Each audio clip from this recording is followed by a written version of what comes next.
that mic for now. Hopefully that should get us something.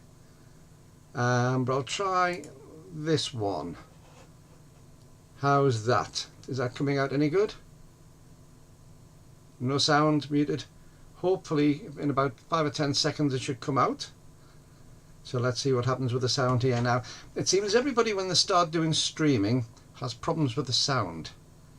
So let me know if the sound comes back, because according to this it should be coming through now. Let's see. Oh, wonderful. Thank you, Scott. Thank you, Great Vanzini. Yeah, just saying, Great Vanzini, good to see you online, because I watched a few of your videos and I'm gathering you must be a military veteran the same as I am from the comments you gave. Really good to see what you do. Hello, sis. I've also got my sister online. Hi, Bev. How are you doing?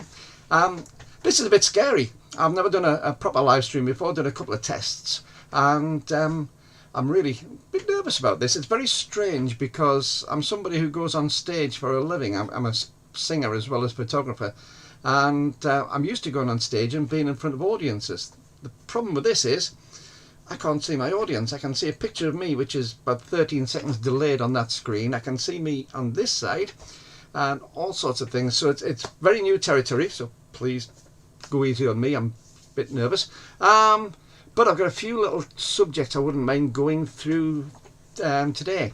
Now, if you do want to leave me a question, please leave it in the chat. I'm going to cough a few times. I will also apologise because at some point, yeah. How's the sound quality then, Thomas? I see that you say that sound quality is good now. How's the quality? Because it should be reasonable off this microphone. I'll watch out for a reply on there. Yeah, at some point the dogs are going to go mad because Mrs. 4/3 is out at the moment with my daughter and granddaughter. So when she comes in, the dogs are going to go a little bit mad. But if that's you'll get over that. But there's a few things I really want to get out of the way today if I can. One is to just to put something into perspective, because it's very difficult when I'm doing my normal videos, just to put over a bit of chat. And I get all sorts of questions from people. Yes, I've been a professional photographer for a good while, on and off. Thank you very much. I've been a professional photographer for quite a while. And being professional doesn't mean to say that you're either good or knowledgeable. So one of the things that on this stream, but also on my videos as well, please don't ever take me as a camera expert. I'm anything but. I'm a technical guy. I come from a technical background and I see the technical side of photography fairly clearly, but I always, I will trip myself up on a few bits and pieces, and I never really want to go down the thing of becoming an expert because I'm anything but. What it does mean though is I've got the ability to put some of that experience into reality, and one of the things I'm usually fairly good at is putting it into an easy sort of speak terms. So I've been having a look through to see what's new and what's going on at the minute, and I thought I'd just have a look at what's been going on generally. And one of the things I've noticed on the videos, I do enjoy watching other people's videos, by the way. I really enjoy watching other people's videos, and one of the things that I'm at the moment, I'm just going to get my chat out. Let's have a little look. Hopefully you should be able to see the chat in a moment. See what I'm getting. Pop out chat. As I say, this is all very new to me, so hopefully you should be able to see this in a moment and it'll come up on the screen. Let's see what happens with that. Can we see that, or is it not? I don't think it's going to show it. Never mind, we'll get that right for the next time. As I say, it's early days on this one. I might be trying to do that as I'm in the background here. Let's have a little look. Let's have a look at the properties for that. Okay. I don't think it's going to show us them anyway. However, yeah, one of the things I've noticed is there's been about half a dozen videos recently featuring the Olympus EM10, which I think is a fabulous camera. And Bev, my sister, oh, you can see the chat, that's great. Bev, my sister, had an EM10 Mark II, which I must admit I sort of advised her to go for at the time because they're a superb little camera. But I've noticed that Emily from Micro 4 Nerd, I do like Emily's videos, by the way. I think she's great. Emily from Microphone Nerds has been messing around with an old EM10 Mark II, I think. Robin Wong's just done a video on the EM10, and Explorer with Rachel, she's just done one on the EM10 Mark IV. And I've also noticed on Digital Camera World, on their rumour site, a possibility of an EM10 Mark V. The EM10's just a fantastic little camera.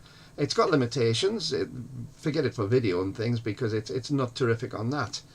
But, oh hello Trevor, just seen Trev Billingham there. The EM10, whichever version you've got, is just a cracking little camera. It's a really good street camera and a really good travel camera. It's not much difference in size to my G100 Lumix, and it's, if you could use one of the smaller pancake type lenses on it, they are fantastic for just sticking in your pocket and going anywhere with. For street photography, they're fairly unobtrusive as well. So there's any EM10 users on here, because I'm, as I say, always fascinated by them. I know Bev's got rid of hers because she's gone for her needs changed mainly in the video line, and she's gone for a fancy Nikon or Nikon. We call it Nikon in the UK. I know you call it Nikon across the pond, but fancy Nikon, and it's a really nice camera. I looked at it the other day when I met up with her in Lincoln. If you, I took a trip down to Lincoln. I think I did a video on that as well. So EM10 is really coming to the prominence. And it's one of those little cameras which I keep on thinking myself I should buy one day. But then I've got other cameras which do the job. But it's just something nice and neat about the EM10. Looking on the rumour site as well, I mentioned this in a video a couple of days ago, but I'm really excited, although I don't think I'll ever be able to afford to buy them. But Olympus are putting out two new lenses, a 50 to 200 f2.8 Pro and a 50 to 250 f4 lens. I've got a feeling they're going to be a bit on the big side and maybe heavy side, but what a fantastic sort of range of lenses, and both of which are going to be using able to use the MC converters for the teleconverters, which is the MC14 and the MC20. So with an MC20 on, you've got up to what, a 100 to 500 mil lens for the 50 to 250. That's got to be a really nice lens at f4. Obviously with the teleconverter on, it's going to drop it down a bit. So enough about cameras for the moment. Who have we got on the line? We've got Scott. Hi Scott, in Ontario, Canada. What's the weather like over there in Canada at the moment? Because you should be on your summer the same as we are, being in Northern Hemisphere, so it's really good to see you online. As I said, Trev's been on there. Thomas A, hi, thanks for the advice on the sound quality. And obviously, as I say, I've got my sis Bev on. Good to see you, Bev. Hope the family's good. You can say this on a live chat. You can say that you hope the family's good and all sorts of things like that. I'm also interested to know where you think the direction of this channel should go. It doesn't necessarily mean to say that I'm looking to change direction, but I've done a few changes recently. I've been going out and doing more photo visits, photo walks, where I'm just taking the camera out, not necessarily reviewing kit or anything like that, but taking the camera out and just journaling what I see. I did one on Elvington Air Museum, I did one in Scarborough and York. Are these the sort of things which you're interested in? And if so, leave something in the chat for me. I'd really be interested to know that. But they're the sort of direction I'm enjoying going in. And I'm wondering if that's the sort of thing that you're quite happy for me doing. The problem for me is, insofar as the channel, if I get 1,000 views on something like that, I'm doing really well. If I put out a review on a lens, I can get 3,000 views very, very easily. So it's very much the difference that you've got on what the output is. But I'd rather do output which people are enjoying than necessarily just put output out to tick boxes for people wanting to see reviews.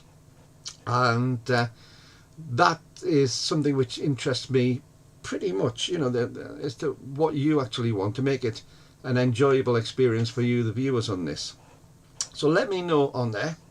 I'm really interested on that. Just having a look down here. Great Vanzini have an EPL 8, which I'm told is basically M10, and I love it. Yeah, that's the EPL is more of the, if I remember right, for the EPL, it's more of the compact sort of shape of camera, It's a little bit like having the GX range from Lumix. Thanks, Scott. Loved the Aeroplane Museum and learned a lot. There's lots of mistakes in that one as well. One of the problems I do have as I'm wandering around the place is I get a little bit flustered. I think it's old age. Now I'm over 21-year-old. And you tend to get flustered. So things like, I've been around aircraft almost all my life, but I kept on saying that the Victor at Elvington was a Vulcan. Don't know why. Yeah, the EPL8 is quite a tiny camera. It's minute, isn't it? Fabulous. I keep on making mistakes when doing these videos, and I'm trying to do things. I do things very much off the cuff. I don't do scripted stuff very often. I prefer just to be me and go around, which always fascinates me why anybody would ever want to watch one of my videos when you got some guy from the northeast of England who's waffling and lots of ers and ums, but it seems to go down fairly well. But I do like the off the cuff commentaries. I'm going around places because to me it's more genuine. I could put a nice fancy scripted thing together, but I just don't find that fits what I actually do as a person. So I try and get the details right, Scott, as much as I can. I don't always, but usually I'm fairly good on what I'm talking about on those things. So while I've got you all on the line, I've got 14 concurrent viewers now, which is knockout. I'm really impressed with this. If there's anything you want to ask me, either about photography or how I take my photographs on, or what sort of anything photography related, or in fact anything about me if you want to, although you might not necessarily get a full answer if it's about me personally. But if there's anything you want to ask, stick it in the chat now. I'd really be interested to answer your questions while I'm live online, because this is the first time I've been able to actually have an interaction, a one-to-one interaction with my viewers, which is really good. Big shout out actually, Trev's online, Trev Fellingham's online. I'm really pleased to see Trev here because I owe Trev some thanks. I've known Trev a long time, but Trev was the one who loaned me the EM5 Mark III, the 12 to 40 2.8 Pro, and also the 12 to 200 just before Christmas, which I did reviews on. So thanks very much to Trev for them that really prefer real life to scripted. Well, you know me, Trev. I can't read for a start. That's half the problem. So that's why I do it that way. Yeah, but seriously, Trev, thank you very much for loaning me that kit. And also a chap called Paul Murray. I don't know if he's on. I don't think he's on the line at the moment. But Paul's been lending me a little bit of kit to review and things. And that brings me to another issue on here, which is about the kit. I've had a few questions and comments when I've been doing my videos as to why I don't review other kit, why I haven't done a review of an OM1 or a GH6 or something like that. And it's very simple. I'm not rich enough. I'm really not rich enough. I did make a bit of a tongue-in-cheek video a little while ago as to why camera companies don't give me these cameras to review. It was meant tongue-in-cheek. I think people took it quite seriously, but the truth of the matter is I can't afford to go out and spend £2,000 or $2,000 on a camera body to review when the average video for me probably nets me somewhere in the region of about £6 or £7. So all these videos, all these videos that I put out, if I get £6 or £7 from a video, that's doing really well. When you consider now it probably cost me £15 to £20 in fuel to go out and do it, you can see why. So that's the biggest reason I don't do reviews on things like that, and it's the biggest reason why I do really appreciate people like Trev and Paul for loaning me some of the kit to review and to use, because otherwise I'd never get the chance to do reviews on it. Yes, I can hire kit and things, but even then to hire kit is still more than I'd be making from the video. Let's get some thumbs. Oh yes, thumbs up if you would, please. That's something I always feel a little bit awkward about as well. Thanks, Vanzini, for that. On all the videos, because of this YouTube algorithm that you have to try and get, it's a very competitive sort of market. You've got to try and persuade YouTube to put your videos up where people will see them. And of course, if they don't see them, you don't get advertising done, so therefore you don't get anything back. So this idea of keep on having to ask for people to subscribe and thumbs up and comments, although I do enjoy reading the comments, and I really do find that I learn a lot from those comments too, it always feels a bit awkward having to almost beg viewers to join in, but it is so important, so thank you. So yes, thumbs up really are important. The thing I'm trying to reach at the moment is 10,000 subscribers. I'm at 8,600. I think I've maybe hit 8,600. It was 8,599 last time I looked, and it's one of those sort of milestones to hit the 10,000. So I'm just having a little look down. Peter Wormsley, hi Peter, from Swindon. I know Swindon reasonably well. I used to go gliding not too far away from Swindon, a little bit further west from Swindon along the M4, at a place called RAF Lavington beside Chippenham in Wiltshire. So I used to get into Swindon quite often. Last time I was down, it was quite a number of years ago though. You've got if I remember, a fairly fancy retail park which is in an old engine shed or an engine manufacturers or something. And I remember going down there a little while ago. I do like Swindon to visit. In fact, I love that southwest sort of area. Really is an enjoyable place to go down to. So hi Peter, welcome to the channel. So as I say, if you've got any questions you would like to ask me, please throw them in the chat now. I shall try and answer them. As I say, you can put personal questions in as well, and if I can answer those without giving too much away about myself, then I shall. Just looking at what Bev's written, there's a place for scripted videos, but I'm happy seeing you being the real you, mistakes and all. It's relatable. Yeah, well, I tend to prefer it myself, because actually, when I'm watching other people's videos, I do rather like them being themselves. There's a guy called James Popsis who I used to, well, I still do watch his channel, but I used to watch avidly because he was a Lumix exponent. He's now gone to shooting Sony and things like that, but you can't be too much against them. But I really enjoy watching his videos because he comes up as a really nice, genuine guy. Robin Wong's another one. I know Trev's a great fan of Robin Wong. I think Robin Wong is just a fantastic presenter.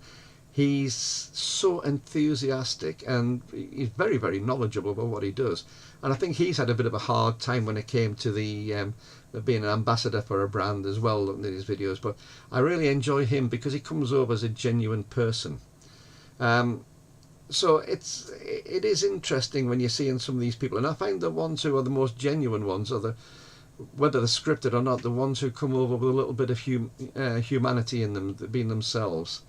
Thanks very much for the well done on the YouTube growth. It has been pretty impressive actually, even for myself, because I know that there's some people on channels can have the channels for years and years, and if they get to 100 subscribers, they're doing well. An awful lot of channels never get monetized, never get the chance of being monetized, and I think mine took about, in real terms, it was about 9 months to get from a tick over channel where I hadn't been doing anything on it up to the 4,000 watch hours, 1,000 subscribers. So I really do appreciate everybody who's done that. Yes, James, he does have fun videos. It is fun. He puts a lot of dark and sarcastic humour in, which I really appreciates me. But yeah, I do think that being as natural as you can, even with ums and ahs, is the best way to be. I did say that I'm at the beginning of this that I'm a bit nervous coming onto here because I'm not used to not having a visual audience. I can see all the comments and I can see concurrent viewers number and statistics and all sorts of things. But normally if I'm out singing and performing, I've got a live audience in front of me, and I find that's quite easy because you can see the eyes, and of course I can't see the eyes on this one. But I found this is, on the test ones I've done this, a little bit intimidating, to be honest. So it's taken me a while to get over this. So thanks very much for the support you've given me on these videos. As I say, I sometimes wonder why you'd possibly want to watch me, I've said many times before, I've got to be very careful not to do a Gerald Ratner. A few years ago, a good few years ago, was a large jewellery chain in the UK called Ratner's. And you can be a little bit negative on yourself at times. And Gerald Ratner at a function that he was giving a talk on, did say that all his the stock that they sell was just cheap tat, or words to that effect. And the company ended up folding because it had been a huge company, and in no time at all it had gone bust, because people just, you know, the sincerity of what they were trying to sell had gone in that. So I do sometimes worry that if I'm too honest about what I think about myself, then it may be putting people off. But I actually, what you see is what you get with me. Peter, after recommendations, bought a second-hand GX8, and it's one of the best used cameras I've owned. Love it. Do you know what? I hummed and hawed about buying. I got my GX8 here. Still got my silver one. Still doesn't have the little wheel on the top.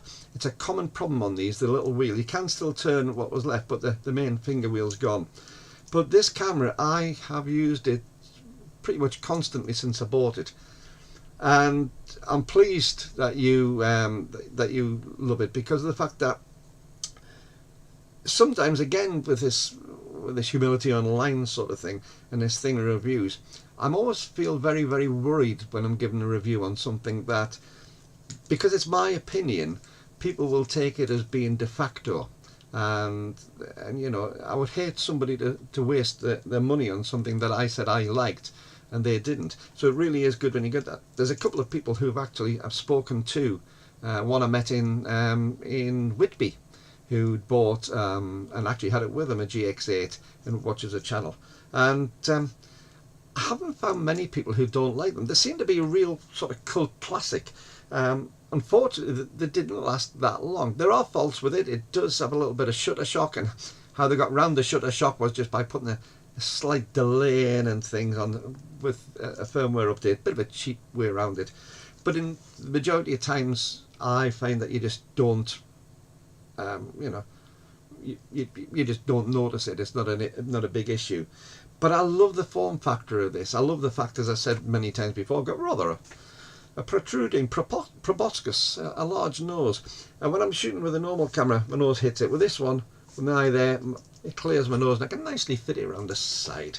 They don't call me Concorde for nothing.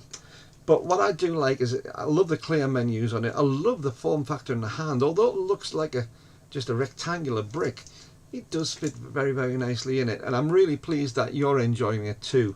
It has drawbacks. The silliest drawback of the lot is still, in my opinion, the 3.5mm mic jack. Sorry, the 2.5mm mic jacks. I've got to use an adapter on it. Becomes a bit of a pain. But overall, I just love this camera, and it's one of the best purchases I made. So I'm really pleased, Peter, that you've enjoyed purchasing that, and pleased that you're getting the use out of it. So nice bit of feedback, Matt. Great Vanzini just got a used G7. I mean, look, I saw G7. I met somebody when I was doing one of my Hadrian Wall shoots about 1.5 years ago, and they were wild camping, and the guy had a G7, and at the time I'd never really played with one, and I had a look at it, and it was tiny. It's a really small, compact form factor, and it just looked enjoyable. It looked the business. So from that point of view, I think it was a fantastic camera. So I hope you do enjoy it. Now, do me a favour, let me know how you get on. Drop me a line, if you would, in either comment below this or some other point as to how you get on with that camera.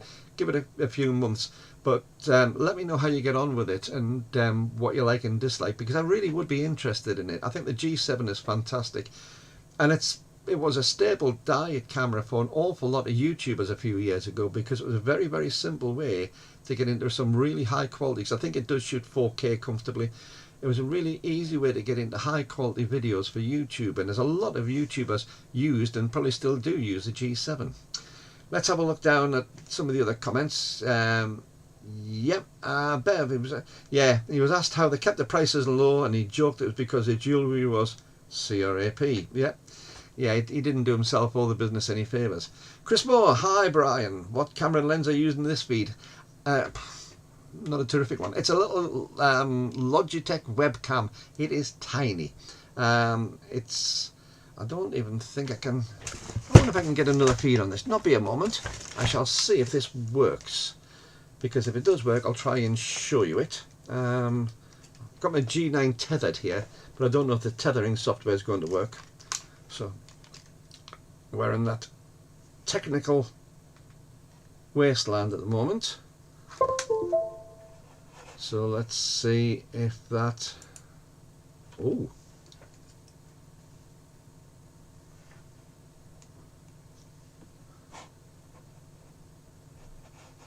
let's see if this works. A little tiny Logitech camera on there.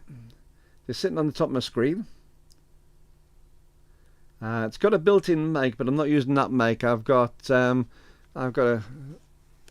AKG, oh sorry, a Sennheiser C1000, which has been a microphone which I've used for years for recording and all sorts of things. I've recorded albums with these. I think they're a great little microphone, and they're fairly inexpensive. But the advantage, if you are after a condenser mic, one of the good things about the C1000, I'll just, oh, that's confused me because I got the other one online. One of the things about the C1000 which I really do like, I'll just bring the chat back up, is that you can put a battery in, a 9-volt PP3 type battery into it. So you can use it standalone, although it's a phantom powered mic, you can use it standalone. And if you are doing any interviews or something, I did a video for a colleague of mine a few years ago where he was interviewing some wartime veterans. It was during just after the lockdown, when we were doing when we had VE Day, Victory in Europe Day, and we set up 2 microphones on that into a little mixer straight into the side of the cameras. We used 2 cameras on it, and it was a fantastic recording we got from it. Just having a look as well. Magwheel, is that from Sweden? Hi Sweden. I'm always fascinated by where people are in the world watching my videos. It is absolutely fantastic.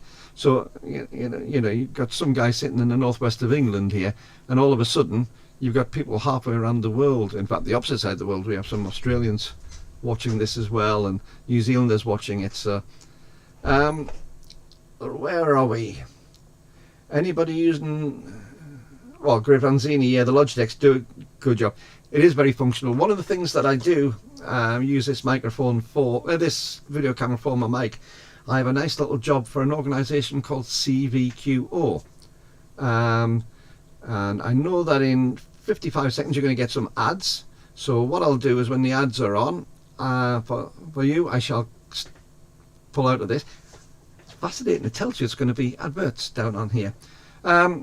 So yes, I work for an organisation called CVQO, which gives basically citizenship training to teenagers in various organisations, and I use it for that and on Zoom meetings, and it's absolutely fantastic for that. Anybody using gimbal? Amazon Prime Day coming up. Crane Prime 3 Tech Crane. Shimmy can flip. I don't know. I'll have to look at gimbals. Indian Mastiff. Good to see you online, by the way. 7 seconds to go. I'm going to take a short break, and for those people on the ads, I'm still going to stay online. So if you are getting ads, if you're not getting the ads, if you've paid for a subscription, you'll still see me here. I don't know how long the ads will last, so I'm just going to keep on going for those people. But yeah, Bev, you've got that gimbal. Not easy to balance. I believe that's quite a problem for most of the gimbals when you've got them onto normal cameras. Let's see. Yeah, I'll have to come down and have a look at that, because I like the idea of a decent gimbal. One of the problems I'm doing with this walk and talk videos that I'm doing at the moment is they are very unstable. Now, I have a wrecked hip. My right hip was replaced a few years ago. My left one has arthritis in it, and my neck has arthritis, and it means that I don't walk particularly smoothly. And I'm also not the slimmest and most svelte of people.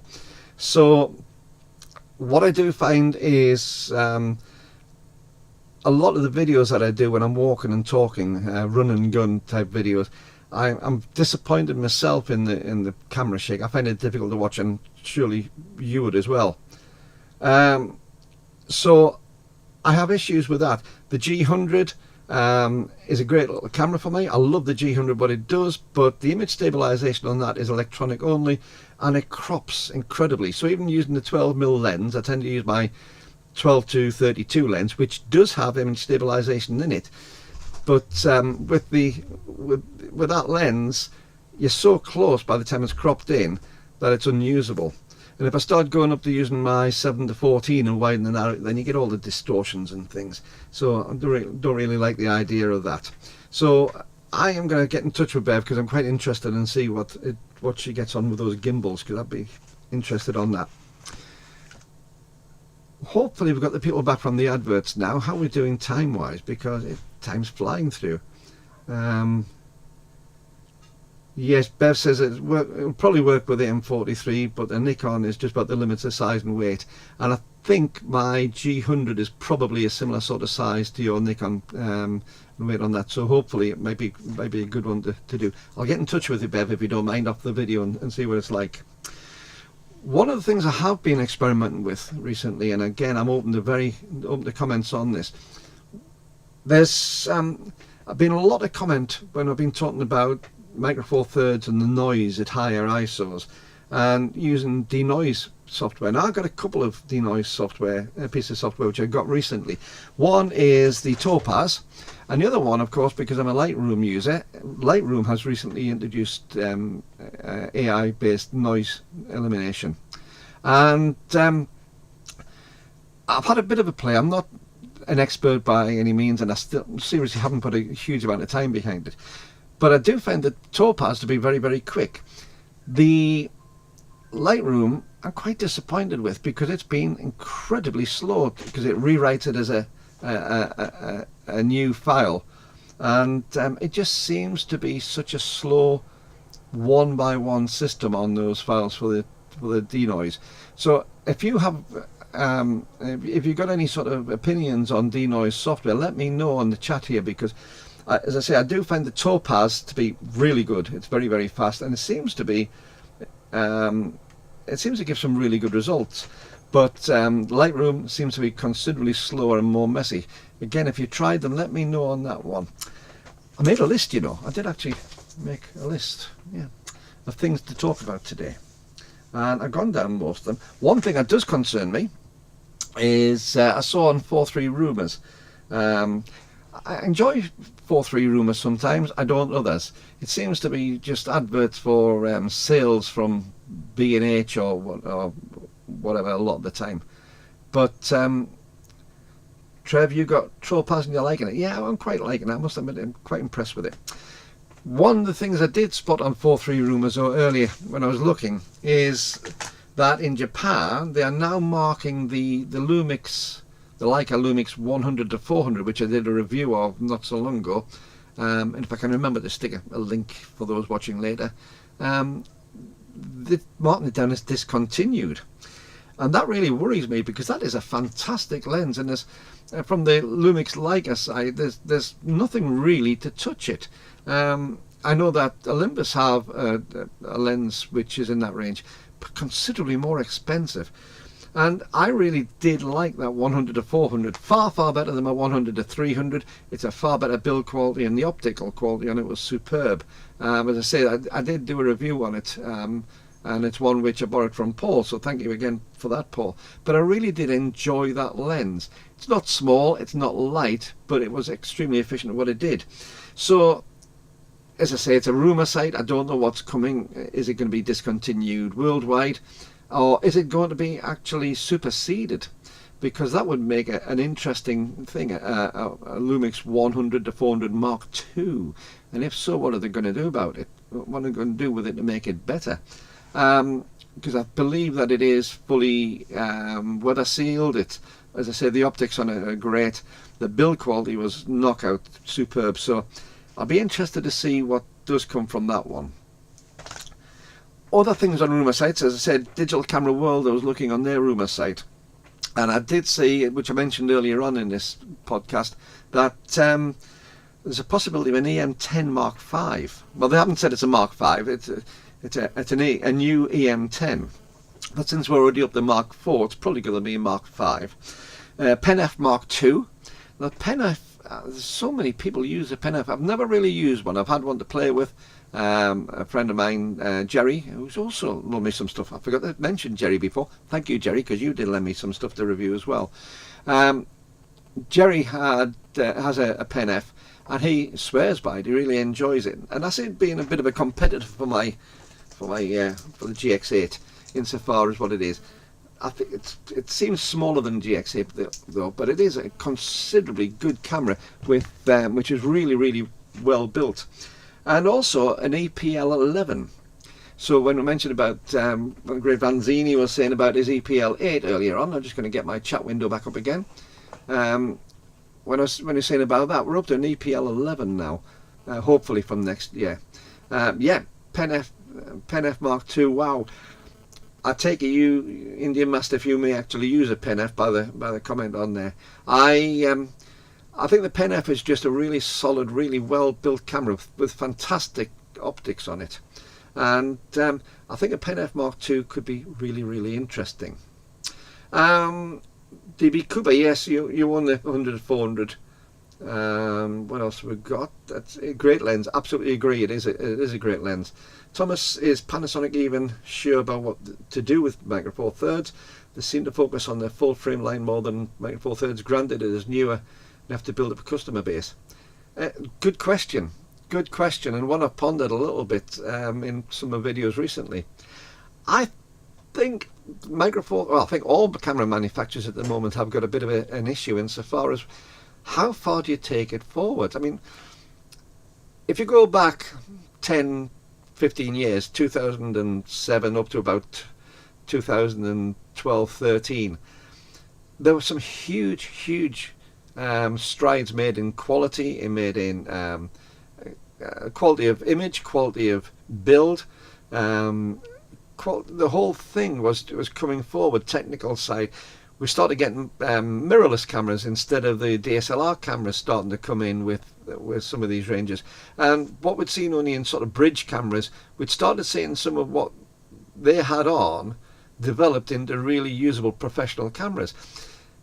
I've had a G9 for quite a while. It's plugged in at the minute, so I can't really show you it because that was the one doing the streaming before.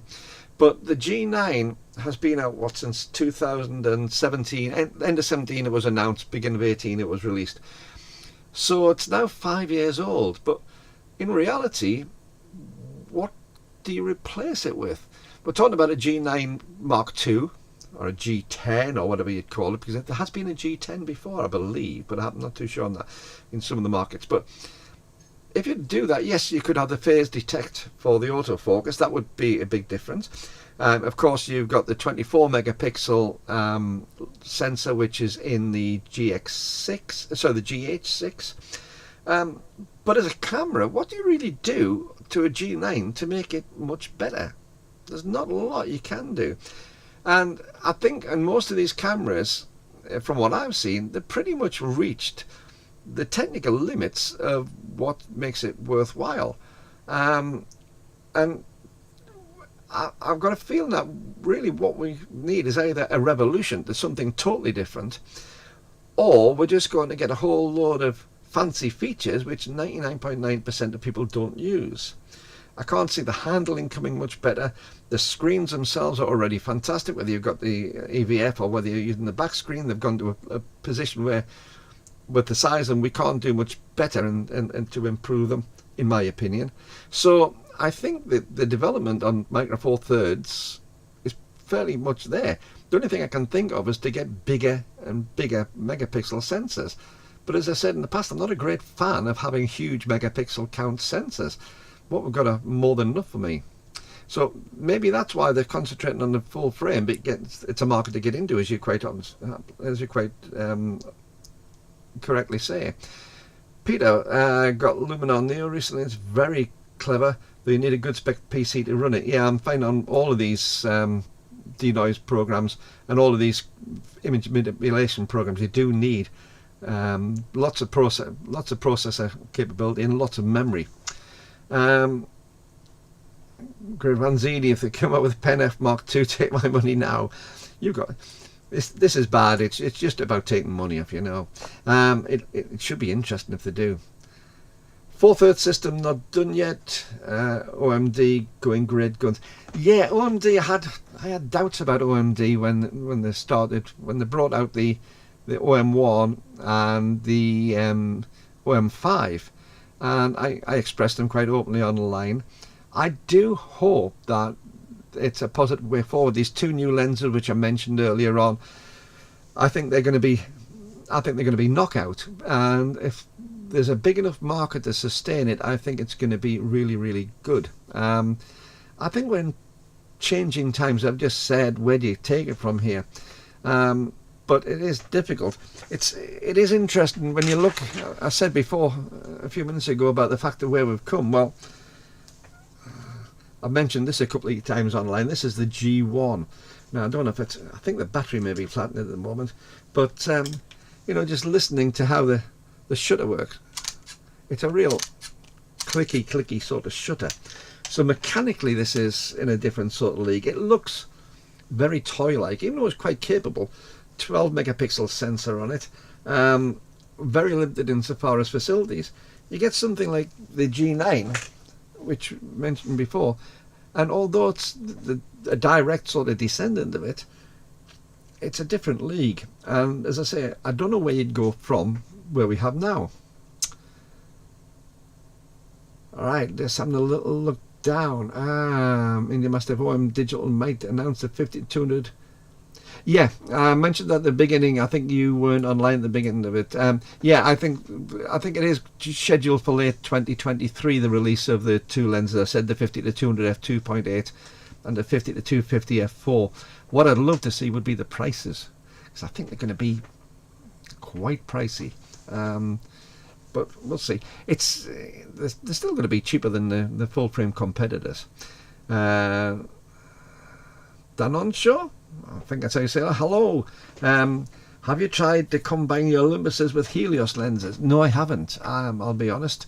I'll tell you who uses Helios lenses, which I really love his stuff. There's a guy called the Lone Shooter. He used to be a professional photographer doing equine photos, and he does. If you get onto his channel, the Lone Shooter, LONESHOOTER, he's an English guy. He's gone through some ups and downs through the last few years after losing his business during COVID and trying to restart again and things. But cinematically, I love his videos, and he's shooting with a couple of Helios lenses, and I believe he's doing them on, I think he's doing them on Lumix cameras now. I'm sure he's doing it on a Lumix camera, and it's not a particularly expensive Lumix camera, but I can see your chat, Brian. Is that planned? Yes, it is. It is planned. I'm quite happy for the chat to come up. You won't see my answers unless I start typing in, but I'm quite happy for the chat to come up because it lets people see what's being said. So thanks, Bev, for that. Yeah, Helios lenses, they give a lovely softness, and one of the things I've had as an issue personally in the last few years, lenses are getting so sharp, it's untrue. You can almost cut them like a razor blade. The sharpness of the lens is incredible, but one of the things I personally feel is I've lost some of the character, some of the classic camera lenses from when I started in photography in the 70s and 80s. When I first started with my Olympus OM1, my proper film type OM1, many years ago, that was my first real pro level camera, and there was a certain softness. It wasn't an unpleasant softness, it didn't lack detail, but one of the things that I did notice on those lenses, they give a lovely softness when you're doing portraits and doing some of the landscapes, which I don't feel the current lenses have got. And I think it's very difficult to get it in post-production. Yeah, you can stick a filter over it and try to get a sort of haze or a slight defocus on it, but it just doesn't seem to have the same character. And this guy, the lone shooter, if you look at his videos, please do, and if you do, let him know that Micro Four Thirds guy sent you, because I have a lot of time for the guy's videos. He doesn't do a huge amount of them, but he's been using Helios. I think he's using a 44mm and a 25mm lens, and he's the quality of the video is absolutely stunning. Yeah, Great Ranzini, yes, just sub the lunch. He is worth seeing. EM5, is that an EM5? Is that an original EM5 you got done on show? The Helios 44mm come very well aesthetically, and they're clicky and reliable. Yeah, they are clicky and reliable. One of the closest things I've got recently is doing the TT Artisan and the 7 Artisan lenses, which again I did a review on that. I did a 50mm TT Artisan lens, and I thoroughly enjoyed using that. It was like going back to the old days. Of course, on a Micro Four Thirds camera, it becomes effectively the field of view of a 100mm, so that's meant it was quite a long lens on this. But I did enjoy using that one. Well, I'm just looking at the time. It's 10 to the hour, and I'm just going to try and have a look at what we've got, because there's all sorts of buttons on here for analytics. So I've got 67 viewers on, viewer activity. There's all sorts. This is great fun, but you never normally see this until you do a live chat. But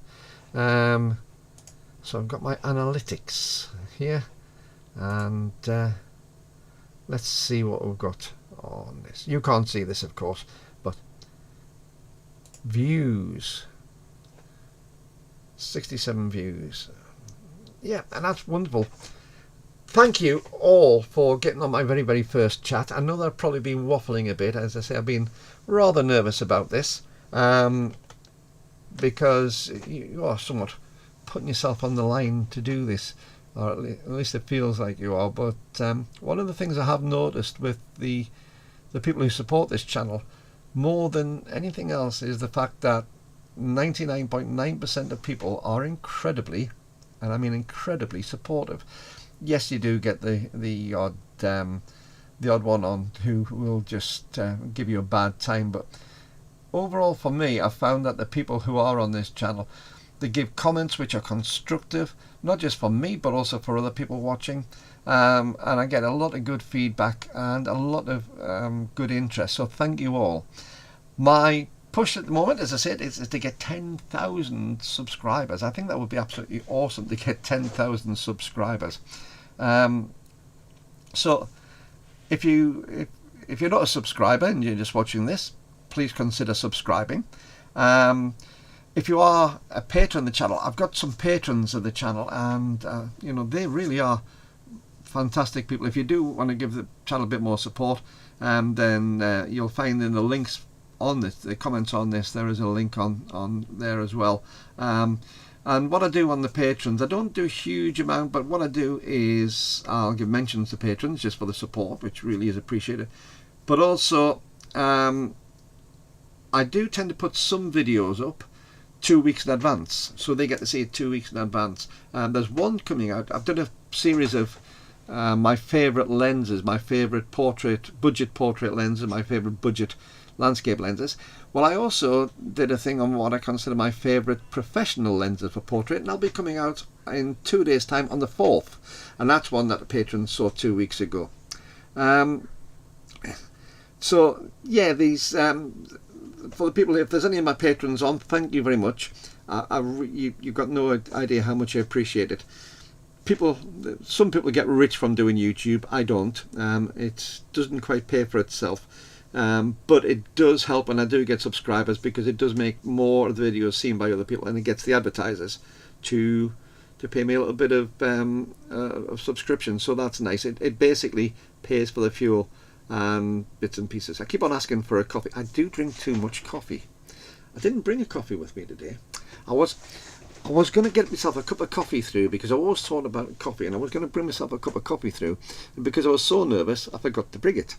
But next time I'll come on with a cup of coffee. But yeah, that's the thing. The channel, I do it because I enjoy it. And I do it because the chance of seeing the comments back from yourselves really is it's quite special. So Warsaw, Poland, wonderful. I said before, it's interesting to see where everybody's from. It's just unbelievable. BR Photo, you do well, thank you very much. I'm pleased you enjoyed it. I'm going to stop waffling though, because I'm starting to bore myself. I actually bore myself quite often. I shouldn't bore myself quite often, but I do bore myself quite often. And if I'm getting bored, then maybe you are. And if I do carry on, then I've got nothing to say in the next one. So what I would like from you, if you could, either leave comments afterwards. Oh, thank you, Bev. Oh, got a super chat from a sit. Thank you, Bev. That's humbling. Thank you very much, Bev. If you did enjoy this live chat, do you want me to do more? Leave me a comment quickly now. I'm going to stay on for about 3 or 4 minutes. So just in the chat box, if you do want me to do some more chats, please let me know. And also, if you can give me an idea as to what you'd like the subjects of the chats to be, or if you just want a freelance, free flow thing like this. As I say, I did a little bit of research beforehand to see what's going on in the world. That's one way. And if you like a specific subject brought in the chat, or if you like some tuition, because I'm always open to the idea of doing a little bit of tuition. One of the things I don't class myself as an expert, as I said at the beginning of the video. I don't class myself as an expert. I'm a very enthusiastic amateur now, who was professional. Doesn't mean to say take good photographs. A few of you say that they want to see more photographs. Well, I don't rate my photographs, you see. I was very good at doing portraits, but most of those I can't show because they were for clients. But one of the things I would be quite happy to do, I've got my G9 here, and I don't have anything set up for it. So basically, if I just switch this over, if I switch this over, you'll see that the G9 is set up as a webcam here. So what I can do is, for that, I can actually start doing some tuition, get this set up. If somebody would like me to do some technical stuff as to how-tos on there. So if you would like me to do some tuition for you, simple, straightforward things, if there's something you're not quite sure of, so long as it's a piece of kit that I've got, or if it's a general photography technique, then I would be over the moon to try and show you. So what have we got here? Oh, thanks, Cheryl. You do a great job of showing folks how to make use of the Micro Four Thirds. I do try, thank you. I've really appreciated that. Let's do create a photo shoot with ideas from chat. Yeah, that's an idea. One of the things I am going to try and do is get my graphics to work a little bit better on my videos, because if I do some videos, I could maybe put some video clips in, but when I'll do the outro video at the end, but I've got a feeling that it's going to be a little bit sort of lossy. I think I need to find out what's causing the problems on that. Bev, an expert, is someone who knows more about the subject than the average person. You're sis, I'm going to get all embarrassed now. There's a definition of an expert as a has-been spouting forth. Maybe that's more correct, but Cynthia S, 1951, went from full frame the Micro Four Thirds to Fuji, still on my GX85, and sold, big regret, G9. Do you know what? Because of the nature of YouTube, you have to sort of do these things. I went from full frame over to Micro Four Thirds a couple of years ago at the beginning of this channel, and it seems people have a real it's almost tribal. You've got to be one thing.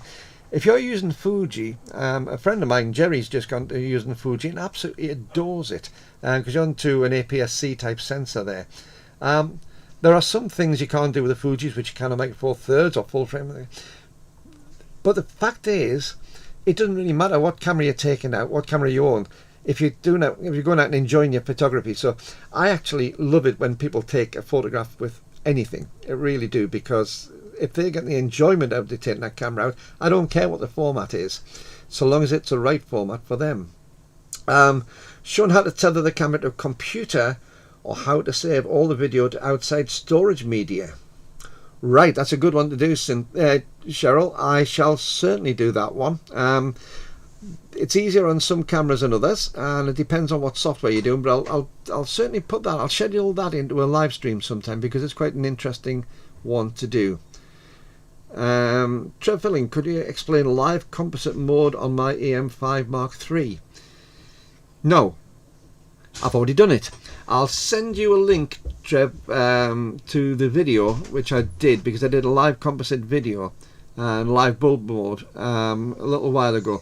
But if that's not good enough, get in touch and I'll certainly do it. I'll certainly let you know anyway. So yeah, if you haven't got that, if I haven't covered it properly, because I think the video is still up there. I did it one night out at the Witch's Hat in Brampton, where I built up the picture, and I'm sure that video is still online. If it is, I'll send you a link personally through a message email, Trev. But if not, I'll certainly cover that at some point in one of my normal videos, I think. Bev, I still struggle so much to understand lenses. Yeah, maybe that's... Oh, you didn't see that. I just had a granddaughter pop her head around the door. I shall do... I'm thinking about doing a normal video just on lenses as well, but if not, I'll certainly do a live chat, Bev. That's a good one to do. And Great Vanzini, I have Fuji kit as well, but I've been using Ollie and Lumix almost exclusively. There's a dog coming back. Our smallest dog is just coming back in. So I'm going to say bye-bye. Enjoy yourselves. Thank you so much, so much for supporting me on this channel and for making my first time doing this an interesting and enjoyable one. Thanks very much. I shall try doing the outro video, but it's probably going to be quite blocky, so if it is, please bear with me, and I shall see you very soon. Bye bye.